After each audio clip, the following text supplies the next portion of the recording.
Bonjour et bienvenue, voici notre tour d'horizon économique, géopolitique, énergétique et boursier. Nous sommes le mardi 30 avril et pour comprendre comment tourne la planète finance, c'est sur l'inforruptible et nulle part ailleurs. La thématique du jour, ce sera qu'est-ce que la chute des constructeurs automobiles en bourse peut bien signifier. Bon, avant de parler d'une chute tout à fait inhabituelle de moins 8,5% de Stellantis, de moins 7,5% de Renault, bon, le 30 avril, évidemment, c'est le moment de faire un petit peu le bilan du mois écoulé.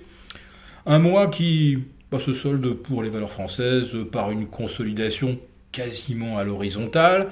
Si vous retirez les 0,5% qu'on perd aujourd'hui, à cause donc des constructeurs automobiles, en réalité on a perdu 1 ou 1,20% sur les plus hauts de la fin mars.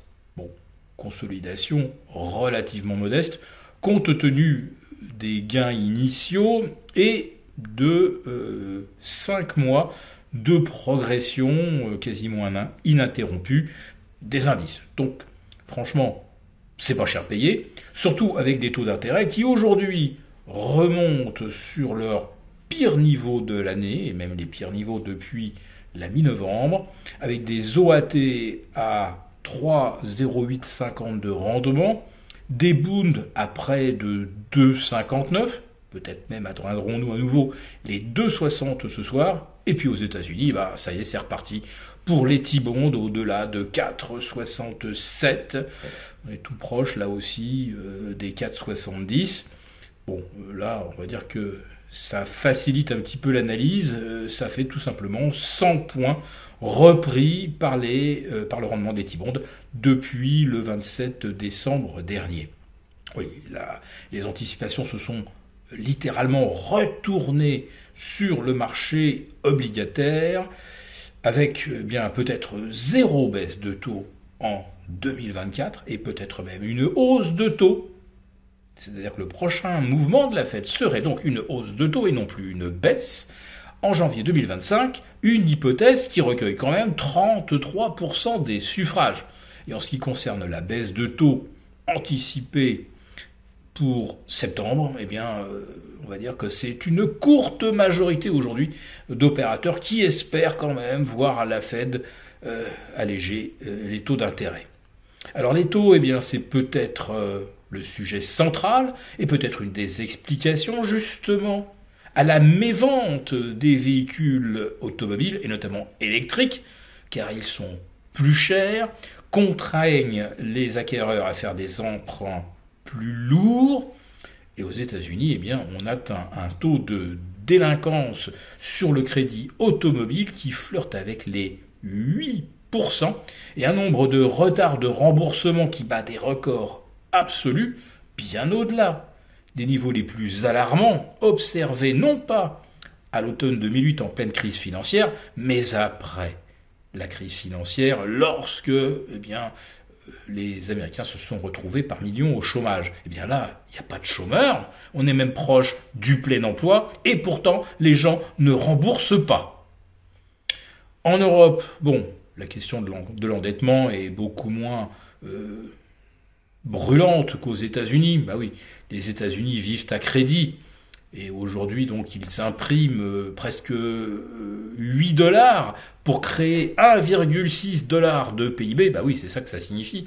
Lorsqu'on augmente la dette de 1800 milliards en l'espace de 10 mois, ça fait 180 milliards de plus par mois.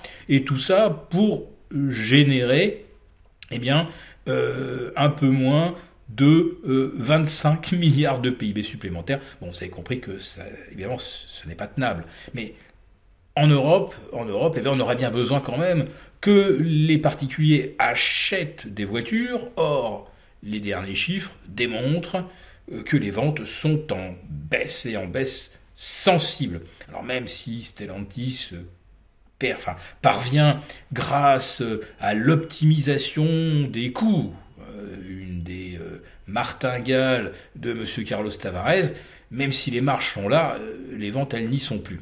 Alors plusieurs raisons à cela. Tout d'abord, en Allemagne, les primes pour l'achat d'un véhicule électrique se sont arrêtées net le 17 décembre dernier.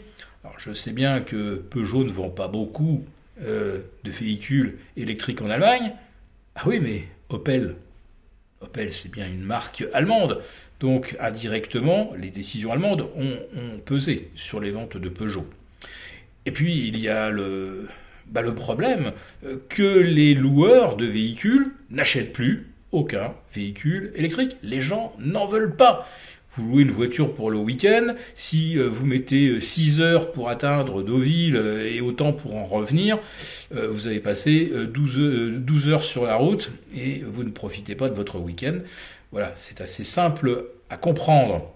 Et puis il y a aussi une autre raison qui est un petit peu moins connue du grand public, mais que je vous livre néanmoins. Eh bien, figurez-vous qu'il y a encore à nouveau des problèmes d'approvisionnement de pièces détachées et il y a des chaînes qui sont à l'arrêt parce qu'il manque pour l'instant de pièces. Mais plus globalement, chez Stellantis notamment, eh bien, il y a depuis plusieurs mois, depuis le début de l'année presque, des séquences de chômage technique, des licenciements d'intérimaires.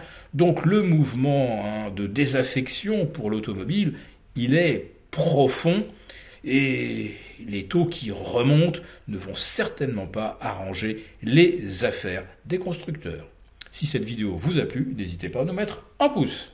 Pour vous remercier de votre fidélité, vous pouvez télécharger gratuitement en cliquant le lien ci-dessous, un guide complet sur l'investissement dans les matières premières en vue du prochain super cycle qui s'annonce. Merci et à bientôt. Merci beaucoup d'avoir regardé cette vidéo. N'hésitez pas à réagir dans les commentaires ou à liker et partager cette vidéo si le contenu vous a plu.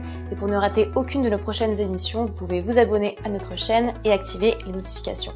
Et pour plus de contenu, n'oubliez pas que le dernier rapport rédigé par nos experts est accessible en cliquant sur le lien de description.